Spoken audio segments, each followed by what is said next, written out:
Bonjour à tous et bienvenue dans ce 6h30. Le président de la République de Turquie, Recep Tayyip Erdogan, arrive aujourd'hui dimanche 28 février en Côte d'Ivoire pour une visite officielle de 48 heures. Cette visite s'inscrit dans la continuité des bonnes relations qui existent entre la Côte d'Ivoire et la Turquie. Et ce voyage du président turc en Côte d'Ivoire intervient après celui que le président Alassane Ouattara a effectué à Ankara, la capitale turque, du 25 au 28 mars 2015. Voici les temps forts de la visite du chef de l'État, le président Alassane Ouattara, en Turquie, avec Habiba Dambélé Saoué et Mahamadou Traoré. Ankara, capitale politique de la Turquie, mercredi 25 mars 2015. Pour la première fois, un chef d'État ivoirien foule le sol turc pour une visite officielle de 4 jours. Un tournant majeur donc dans les relations diplomatiques entre la Côte d'Ivoire et la Turquie.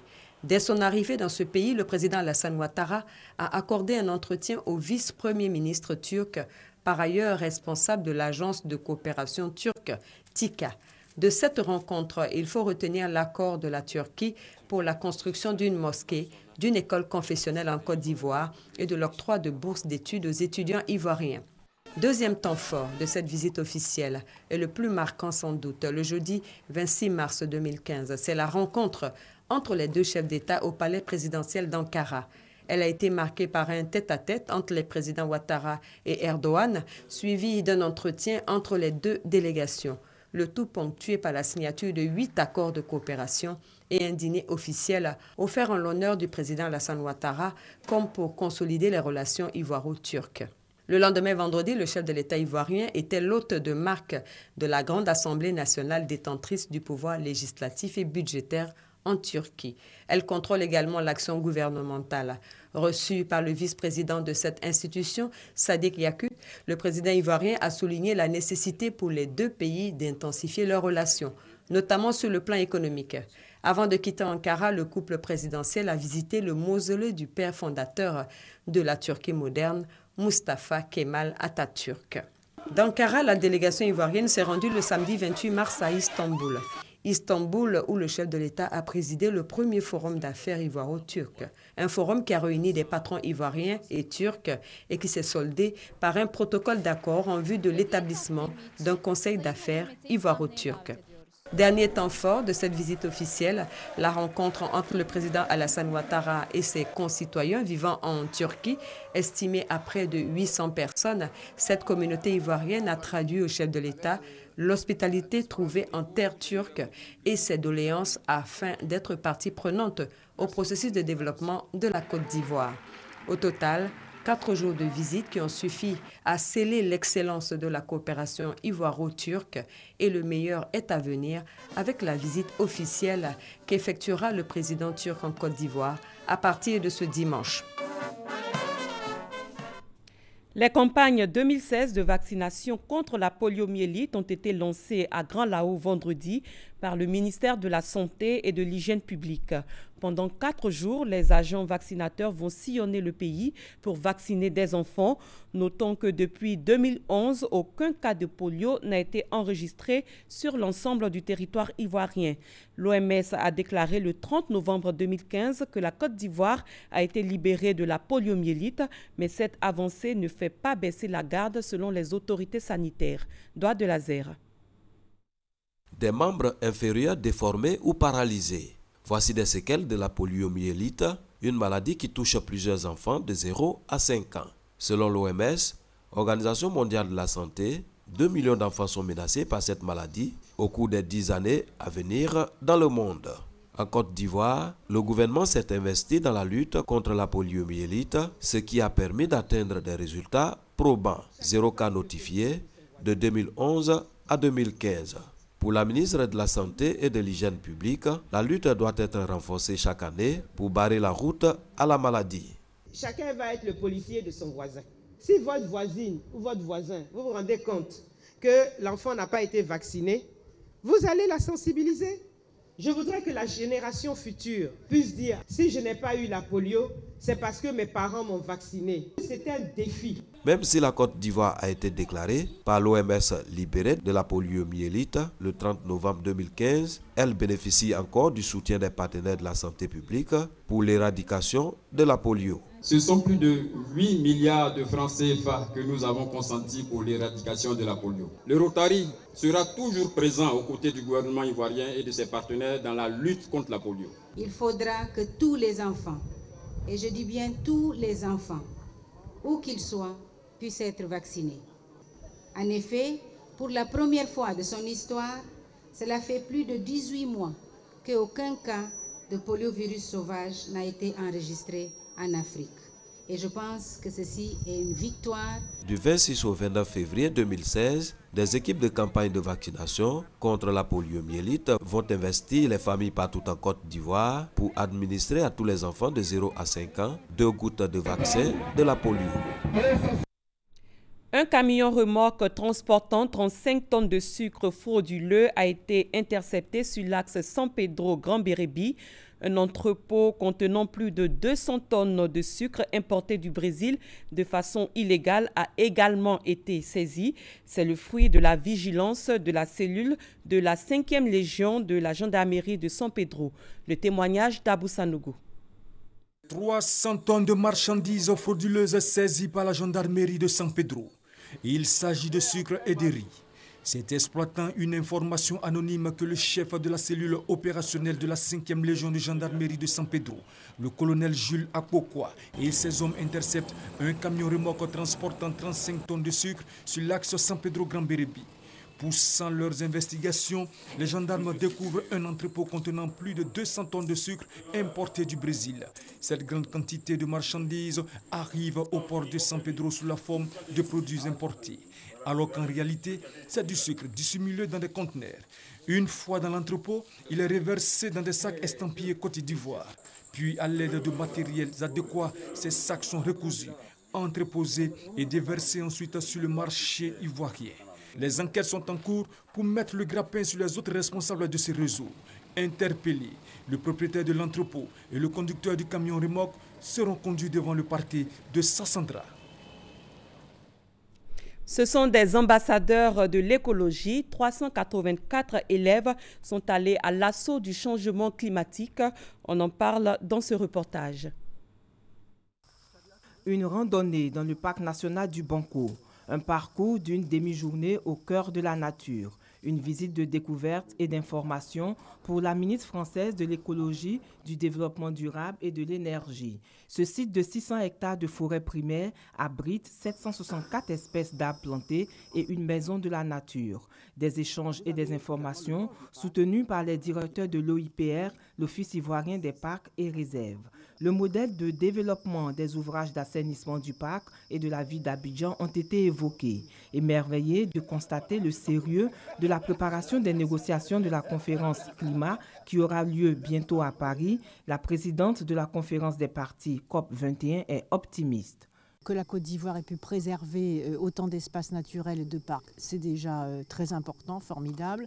On sait malheureusement aussi que la déforestation a frappé tous les pays du monde, puisque c'est un problème maintenant mondial. Et tous les projets de replantation, de reconstitution des espaces sont très importants. C'est très important qu'on voit revenir la nature dans les villes, parce que ça absorbe la pollution, ça absorbe le gaz carbonique et surtout ça diminue la température. Nous sommes ravis par cette visite et nous sommes très fiers que Madame la Présidente de la COP21 soit rendue dans le parc du Banco, qui, comme vous le savez, est très important pour la ville d'Abidjan. Nous lui avons exposé donc la situation du parc, les services environnementaux qui se parc rend à la population, mais également aussi les difficultés et nos attentes.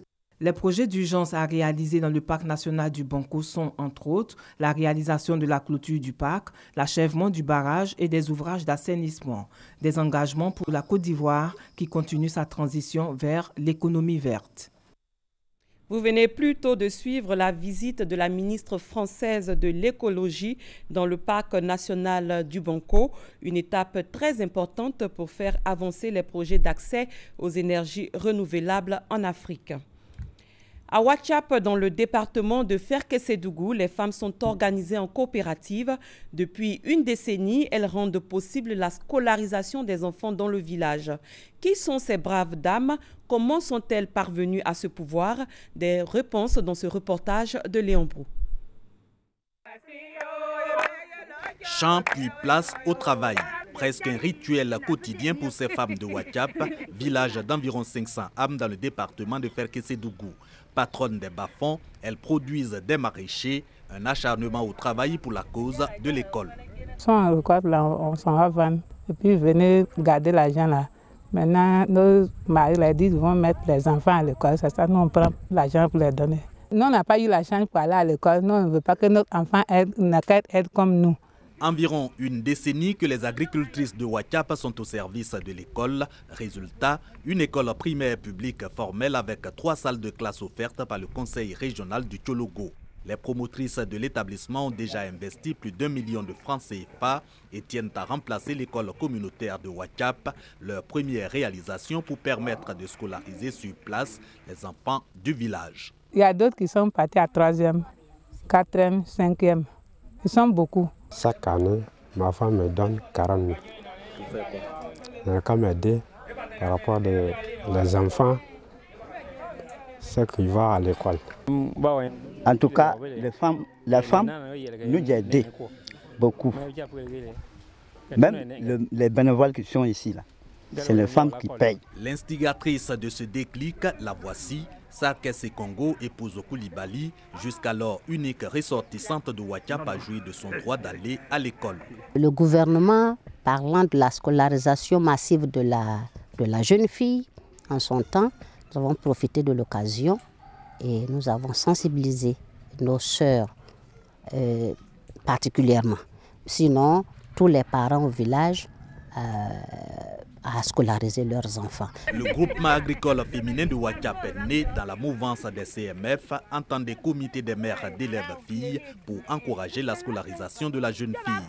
Aujourd'hui, c'est le moteur de l'école à Ouatchap.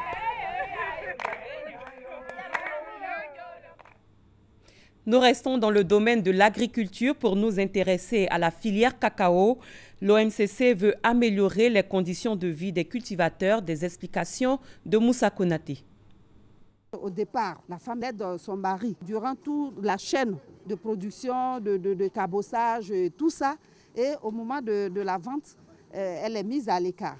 Voilà en grande majorité ce à quoi sont confrontées les femmes dans la culture du cacao. Mais ces femmes n'entendent pas rester là. Elles ont décidé de réagir à travers des plaidoyers auprès des autorités ivoiriennes, des chefs de terre et de communautés. L'appel que nous lançons, c'est de demander à nos maris, à nos papas, de nous donner ne serait-ce qu'1 hectare pour les aider. Certains pensent que c'est une concurrence, mais ça ne l'est pas. Cette question préoccupe également les membres de l'Organisation mondiale des cultivateurs de cacao qui ont inscrit au nombre de leurs priorités l'autonomisation des femmes. Quand la femme, elle vend, elle a de l'argent, elle rentre à la maison pour chercher à s'occuper des enfants et de la famille. Donc la femme est un garant de la stabilité de la famille. La femme est à l'origine, elle donne la vie, elle est à l'origine de l'économie cacaoyère durable que nous recherchons. L'Organisation mondiale des cultivateurs de cacao donne la possibilité à ces femmes d'améliorer leur rendement à travers des formations. Akissi Kouadio en a bénéficié. Mon souhait est que toutes les femmes se regroupent. Parce que c'est par le regroupement seul qu'on peut bénéficier des formations, même celles qui sont analphabètes. C'est par le regroupement qu'elles peuvent poser leurs problèmes, leurs préoccupations. Et c'est par le regroupement qu'elles peuvent avoir la solution. En plus de l'impact des femmes dans la culture du cacao, les acteurs de la filière ont également mené des réflexions sur l'amélioration des liens entre les petits producteurs et les chaînes de valeur dans les principaux pays producteurs de cacao dans le monde. Objectif, mieux valoriser la profession. À l'étranger, le 20 mars prochain va se dérouler au Niger le second tour de la présidentielle. Il confrontera le président sortant Mahamadou Issoufou, arrivé en tête au premier tour avec près de 48,41% des suffrages, au candidat de l'opposition Ama Amadou, qui a recueilli 17,41% des voix, toujours en prison. Hillary Clinton a remporté hier la primaire démocrate en Caroline du Sud. Elle a largement battu Bernie Sanders. Cette victoire intervient avant le Super Tuesday, le 1er mars, étape cruciale vers l'investiture pour la présidentielle de novembre. C'est la fin de ce 6h30. Merci de l'avoir suivi. Très bon dimanche à tous et à toutes.